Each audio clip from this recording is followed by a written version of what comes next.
Hello সপ্তম শ্রেণীর শিক্ষার্থী বন্ধুরা, আজকের টিউটোরিয়ালে সবাইকে স্বাগত। আজ আমরা অনুশীলনী 1.1 এর 3 নম্বর অঙ্ক সমাধান করব। 3 নম্বর অঙ্কগুলো কি আছে? নিচের সংখ্যাগুলোকে কোনো ক্ষুদ্রতম সংখ্যা দ্বারা গুণ করলে গুণফল পূর্ণবর্গ সংখ্যা হবে।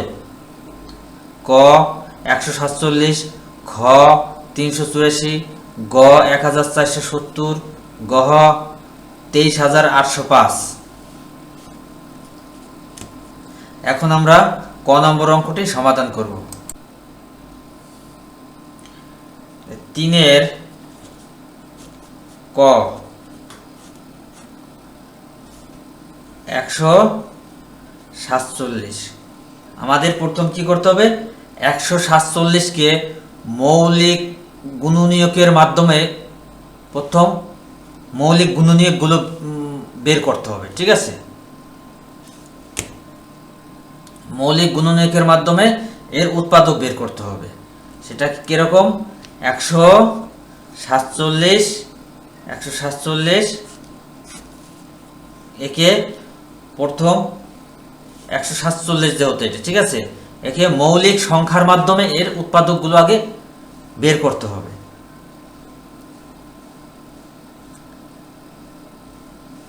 এখন আমরা জানি 2 একটি মৌলিক সংখ্যা, ঠিক আছে, তবে 2 দিয়ে ভাগ দিলে একটা দশমিক চলে আসবে। কিসের জন্য? শেষে 7 আছে। 7 যেহেতু একটি বিজোড় সংখ্যা, সুতরাং এখানে 2 দিয়ে ভাগ করা যাবে না। এখানে তাহলে আমরা 3 দিয়ে ভাগ করি। 3, ঠিক আছে, 3 দিয়ে ভাগ করলে কত হয়? তাহলে 3 দিয়ে ভাগ করলে কত হয়? 147 ভাগ 3 ভাগ করলে কত হয়? 49। ঠিক আছে, 49। এখন এই 49কে আবার মৌলিক সংখ্যার মাধ্যমে ভাগ করতে হবে। তা প্রথম 2 মৌলিক সংখ্যা, 2 দিয়ে ভাগ করলে তো যায় না, তাই না? 2 দিয়ে ভাগ করলে দশমিক চলে আসবে। তারপর আমাদের কত দিয়ে ভাগ করতে হবে? তারপরে আমাদের ভাগ করতে হবে, এই যে দেখো আমরা ক্যালকুলেটর দেখাইতেছি। হ্যাঁ, আমি যদি 3 দিয়ে ভাগ করি, কত আছে? 49। 49কে ভাগ করবো কত দিয়ে? 3 দিয়ে। 3 দিয়ে ভাগ করলে আমাদের দশমিক চলে আসে, সুতরাং 3 দিয়ে আমাদের ভাগ করা যাবে না। ঠিক আছে, তারপরে আবার ভাগ করবো কত দিয়ে? 4 দিয়ে। না, 4 দিয়ে আমরা ভাগ করব না, কারণ 4 তো মৌলিক সংখ্যা নয়, আমাদের মৌলিক সংখ্যা দিয়ে ভাগ করতে হবে। তাহলে কত? 4 এর পরে 5। 5 একটি মৌলিক সংখ্যা, সুতরাং যদি 5 দিয়ে ভাগ দেই তাহলে কত আসে? দেখো, 5 দিয়ে ভাগ করলে আছে 9.8, অর্থাৎ দশমিক চলে আসতেছে। আমরা এটাও নিতে পারবো না, ঠিক আছে, কারণ আমাদের দশমিক আসলে আমরা সেটা নেব না, আমাদের পূর্ণ সংখ্যা হইতে হবে। এখন ভাগ দেবো কত? 6 দিয়ে, নাকি? না, 6 দিয়ে আমরা ভাগ দেব না, 6 দিয়ে আমরা চেষ্টাই করবো না, কারণ 6 একটি মৌলিক সংখ্যা নয়। আমরা শুধু মৌলিক সংখ্যা দিয়ে ভাগ দেব। তারপরে কত আছে? 6 এর পরে 7। 7 কি একটি মৌলিক সংখ্যা? হ্যাঁ, 7 একটি মৌলিক সংখ্যা, সুতরাং 7 দিয়ে ভাগ দিলে এই যে মিলে যাচ্ছে, 7 × 7 = 49। ঠিক আছে, 7 দিয়ে ভাগ দিলে কত হবে? 7 × 7 = 49। এখন আমরা দেখতে পারি, সুতরাং 147 = কত? 3 × 7 × 7। ঠিক আছে, এর উৎপাদকগুলো হলো 3 × 7 × 7। আচ্ছা, এখানে আমরা লিখতে পারি, এখন কি লিখতে পারি? এখানে উৎপাদক,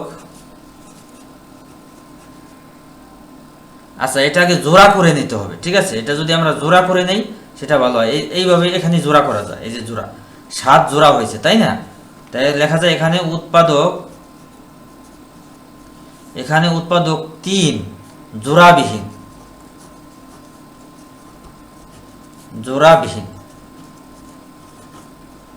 এখানে উৎপাদক 3 জোড়াবিহীন। 3 যদি জোড়ায় থাকতো,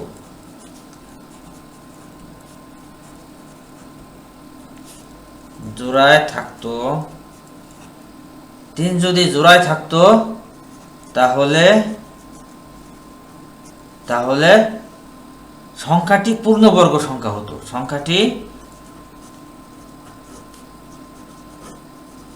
সংখ্যাটি পূর্ণ বর্গ সংখ্যা হতো। 3 যদি জোড়ায় থাকতো তাহলে সংখ্যাটি পূর্ণবর্গ সংখ্যা হতো। ঠিক আছে, সুতরাং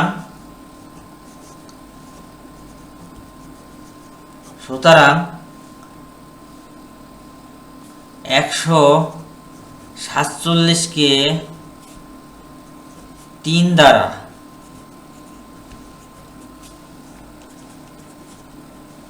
গুণ করলে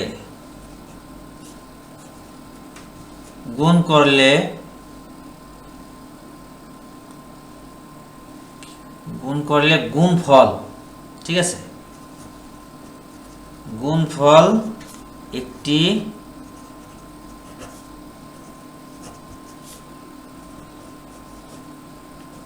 পূর্ণ বর্গ সংখ্যা হবে।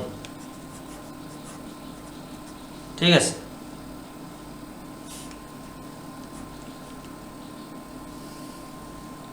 অতএব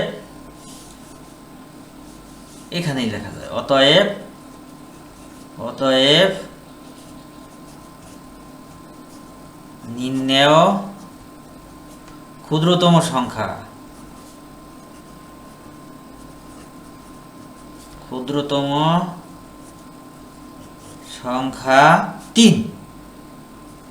3।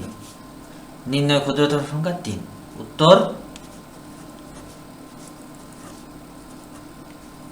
উত্তর 3।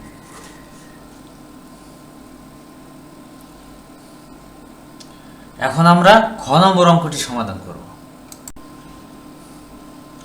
3 খ কত আছে? 384। এই 384কে প্রথম আমরা মৌলিক গুণনীয়কের মাধ্যমে উৎপাদক বের করব। ঠিক আছে, মৌলিক গুণনীয়কের মাধ্যমে এর উৎপাদকগুলো বের করতে হবে। তাহলে 384 একে মৌলিক সংখ্যা দিয়ে প্রথম একে ভাগ করতে হবে। ঠিক আছে, তো আমরা জানি 2 একটি মৌলিক সংখ্যা, তাই না? 2 মৌলিক সংখ্যা এবং শেষে কত আছে? 4 একটি জোড় সংখ্যা, সুতরাং এটাকে ভাগ করা যাবে। ঠিক আছে, 2 দিয়ে ভাগ করা যাবে। সুতরাং আমরা কি করব? ক্যালকুলেটর ব্যবহার করব। দেখো, ক্যালকুলেটর তো 384 ভাগ 2 কত হয়? হ্যাঁ দেখো, 192। এখন এর শেষে কত আছে? শেষে আছে 2, তার মানে 2 একটি জোড় সংখ্যা, তাহলে একেও আবার 2 দিয়ে ভাগ করা যায়। ঠিক আছে, 192কে আবার যদি ভাগ করি 2 দিয়ে, তাহলে কত আসে? 96। ঠিক আছে, 96 আসে। 96 দেখো। আচ্ছা, তাহলে 96 শেষে 6 আছে, অর্থাৎ একেও আবার 2 দিয়ে ভাগ করা যায়। জোড় সংখ্যা থাকলে, যে কোনো জোড় সংখ্যা থাকলে 2 দিয়ে ভাগ করা যায়। তাহলে 96 এর অর্ধেক কত? 48। ঠিক আছে, 48। আচ্ছা, আবার একে 2 দিয়ে ভাগ করা যায়, তাহলে 2 দিয়ে ভাগ করলে কত আসে? 24। ঠিক আছে, আবার একে 2 দিয়ে ভাগ করা যায়, 2 দিয়ে ভাগ করলে কত আসে? 12। আবার একে 2 দিয়ে ভাগ করা যায়, তাই 2 দিয়ে ভাগ করলে কত আসে? 6। আবার একে 2 দিয়ে ভাগ করা যায়, 2 দিয়ে ভাগ করলে কত আসে? 3। এখন এই 3 একে আর কোনো সংখ্যা দিয়ে ভাগ করা সম্ভব নয়, সুতরাং এই পর্যন্তই থাকবে। এখন কি দেওয়া যায়? সুতরাং 384, ঠিক আছে, ইকুয়াল টু 2 গুণ 2 গুণ 2 গুণ 2 গুণ এই কয়টা গুণ? 2 হলো 1টা 2টা 3টা 4টা, 1টা 2টা 3টা 4টা 5টা 6টা 7টা, 4টা 5টা 6টা 7টা। ঠিক আছে, তাহলে আমাদের কি হয়, তারপরে শেষে যে একটা 3 আছে, তাই না? তাহলে আমরা এখানে জোড়া বানাই, এটা জোড়া, ঠিক আছে, জোড়া, ঠিক আছে। এখন এইটা কিন্তু জোড়া হইতেছে না, এটা জোড়া হইতেছে না, সুতরাং এখানে আমাদের লেখা যায়,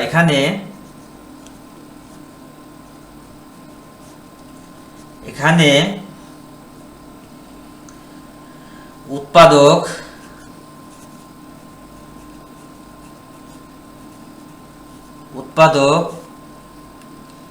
এই যে 2 গুণ 3, ঠিক আছে, জোড়াবিহীন, এটা কোনো জোড়া নাই, জোড়াবিহীন,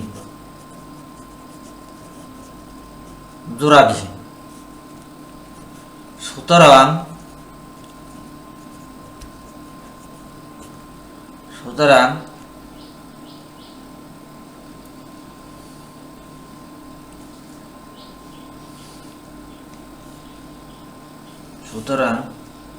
384 কে 2 গুণ 3 বা 6, 3 দুগুণে 6 দ্বারা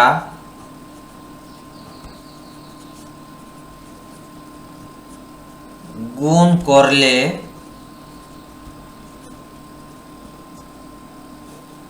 গুণফল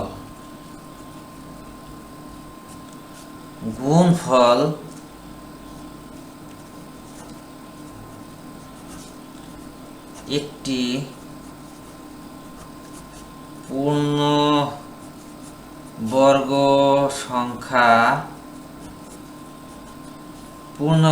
সংখ্যা হবে, হ্যাঁ, হবে পূর্ণবর্গ সংখ্যা। অতএব নির্ণয় ক্ষুদ্রতম সংখ্যা,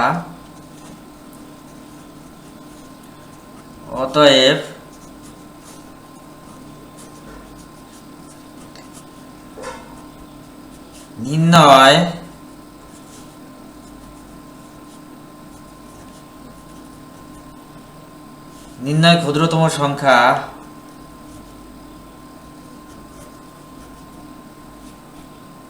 ক্ষুদ্রতম সংখ্যা কত? 6, এই 6, 3 দুগুণে 6, ঠিক আছে, ক্ষুদ্রতম সংখ্যা 6। উত্তর 6।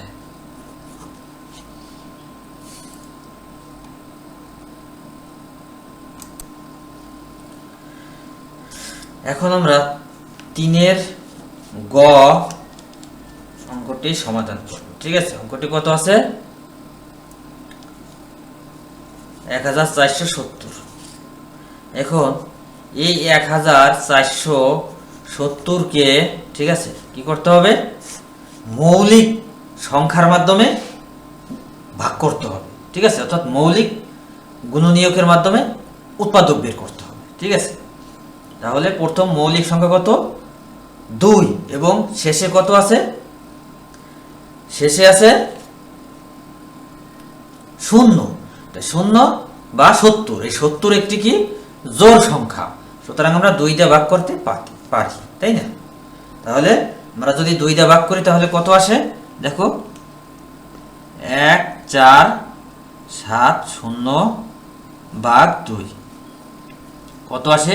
735, ঠিক আছে, 735। এখন 735 শেষে কত আছে? 5, তাই না? শেষে আছে 5। এখন এটা কি একটি 2 দিয়ে ভাগ দেওয়া যাবে? যদিও 2 একটি মৌলিক সংখ্যা, কিন্তু 2 দিয়ে ভাগ দেওয়া যাবে না, কারণ শেষে আছে 5 একটি বেজোড় সংখ্যা। তাহলে আমরা 3 দিয়ে ভাগ দিতে পারি, তাই না? তাহলে দেখি তো 3 দিয়ে ভাগ দিলে এটাকে নিঃশেষে বিভাজ্য হয় কিনা।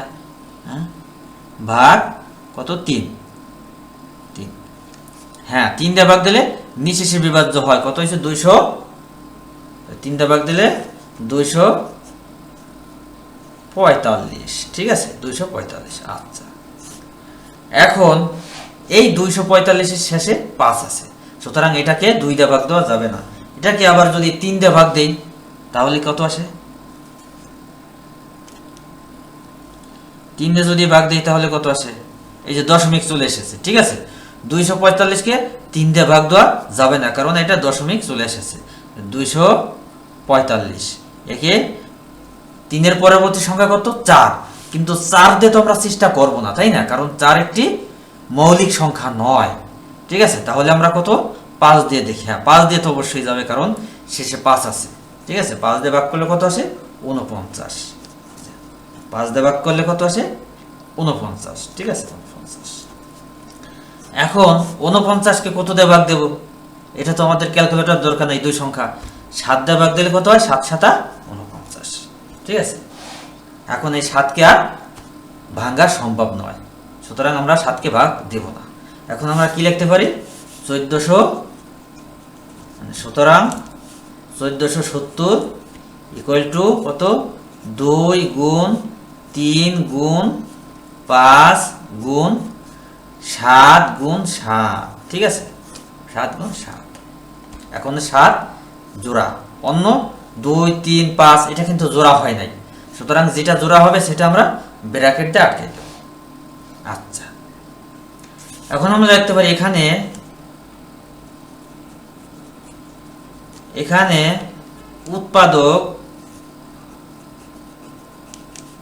উৎপাদক 2 গুণ 3 গুণ 5 জোড়াবিহীন, তাই না? জোড়াবিহীন,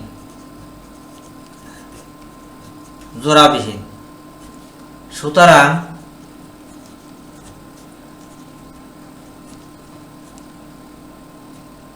সুতরাং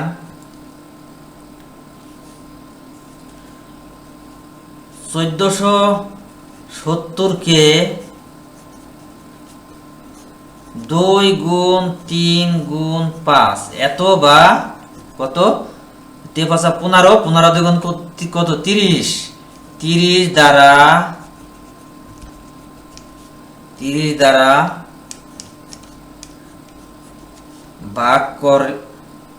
ভাগ নাকি গুণ করলে, ঠিক আছে,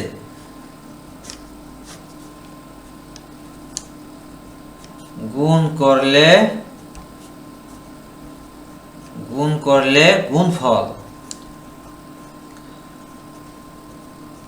গুণফল একটি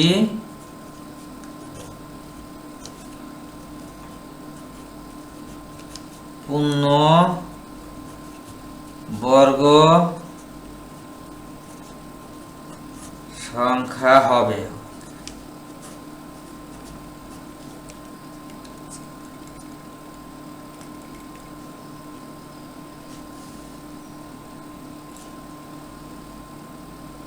গুণফল একটি পূর্ণবর্গ সংখ্যা হবে।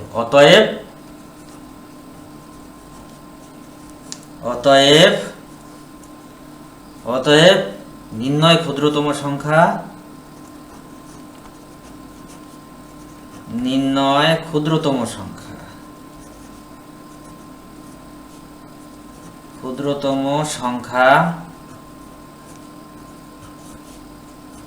কত? 30। নির্ণয় ক্ষুদ্রতম সংখ্যা 30। উত্তর 30।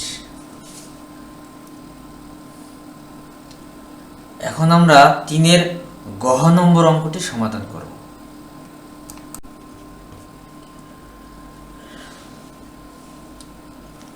3-এর গহ অঙ্কটি কত? 23,805, অর্থাৎ 23,805। এখন এই 23,805-কে মৌলিক গুণনীয়কের মাধ্যমে উৎপাদক বের করতে হবে। ঠিক আছে, 23,805। আমরা জানি 2 একটি মৌলিক সংখ্যা, 2 দিয়ে একে ভাগ করা যাবে না, কারণ শেষে কত আছে? 5 একটি বিজোড় সংখ্যা, সুতরাং 2 দিয়ে একে ভাগ করলে দশমিক চলে আসবে। সুতরাং আমরা 3 দিয়ে ভাগ করে দেখতে পারি যে আসলে এটা 3 দিয়ে ভাগ করলে নিঃশেষে বিভাজ্য হয় কিনা। এখন আমরা ক্যালকুলেটরের মাধ্যমে কত? 23,805 ভাগ 3। হ্যাঁ, 7935 দেখো 7935, ঠিক আছে 7935, ঠিক আছে। এখন শেষে 5 আছে, সুতরাং এটাকে আবার 2 দিয়ে ভাগ যাবে না, তাহলে এটাকে আবার কত দিয়ে ভাগ দিতে হবে? ও সরি, এখানে 3, তাই না? 3 দিয়ে ভাগ দেওয়ার ফলে আমরা এটা পেলাম। এখন এটাকে আবার 3 দিয়ে ভাগ দিলে যায় কিনা এটা দেখতে হবে, ঠিক আছে। আবার 3, হ্যাঁ কত আছে? 2645, ঠিক আছে। এটাকে 3 দিয়ে ভাগ দেওয়া যায়, 3 দিয়ে ভাগ দিলে 2645, ঠিক আছে। এখন এটাও শেষে 5 আছে, সুতরাং এটাকে 2 দিয়ে ভাগ দেওয়া যাবে না, এটাকে কত দিয়ে ভাগ দিতে হবে? দেখো এটাকে এখন আমরা কত দিয়ে ভাগ দিতে পারি? ভাগ কত? 3, 3 দিয়ে ভাগ দিলে কত আসে? দশমিক চলে আসে, সুতরাং এটাকে 3 দিয়ে ভাগ দেওয়া যাবে না। 2045 ভাগ, এখন কত? 4 দিয়ে ভাগ দেব? 3-এর পর তো 4 সংখ্যা, না আমরা 4 দিয়ে ভাগ দেব না, কারণ 4 কোনো মৌলিক সংখ্যা নয়, ঠিক আছে। সুতরাং তারপরে কত আছে? 5, 5 দিয়ে ভাগ দেব? হ্যাঁ 5 দিয়ে ভাগ, 5 মৌলিক সংখ্যা, 5 দিয়ে ভাগ দেওয়া যাবে, সুতরাং আছে 529, 529 আসে, 5 দিয়ে ভাগ দিলে কত? 529, ঠিক আছে। এখন এটাকে আবার কত দিয়ে ভাগ দিতে হবে? দেখো এটাকে 2 দিয়ে তো দেওয়া যাবে না, শেষে বেজোড় সংখ্যা আছে, 3 দিয়ে ভাগ দিলে দশমিক চলে আসে, ঠিক আছে।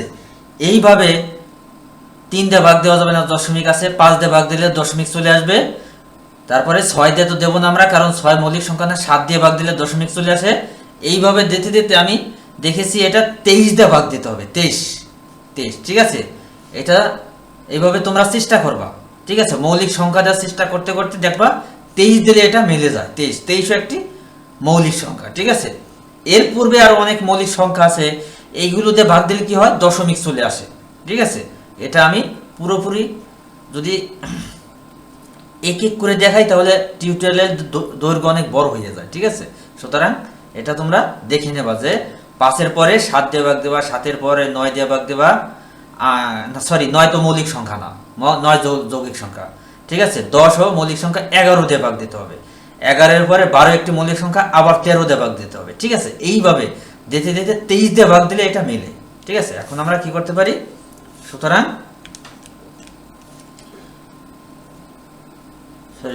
23,805 ইকুয়াল টু কত?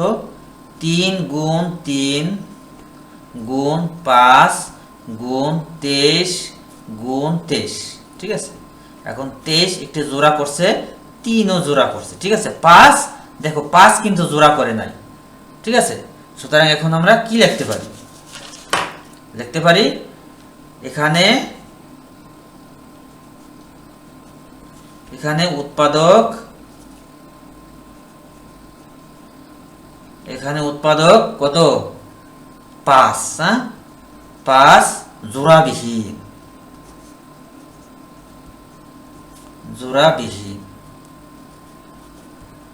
এখানে উৎপাদক 5 জোড়াবিহীন। সুতরাং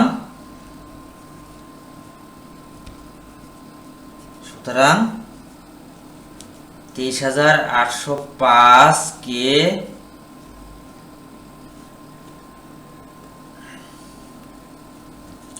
5 দ্বারা গুণ করলে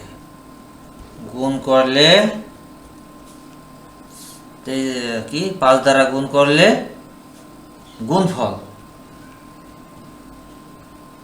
গুণফল একটি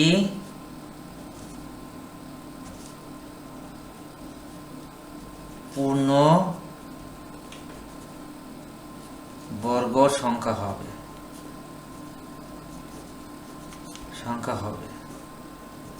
ঠিক আছে। অতএব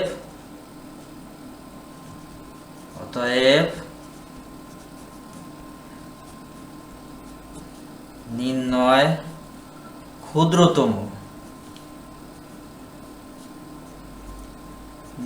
ক্ষুদ্রতম সংখ্যা নির্ণয় ক্ষুদ্রতম সংখ্যা কত? 5।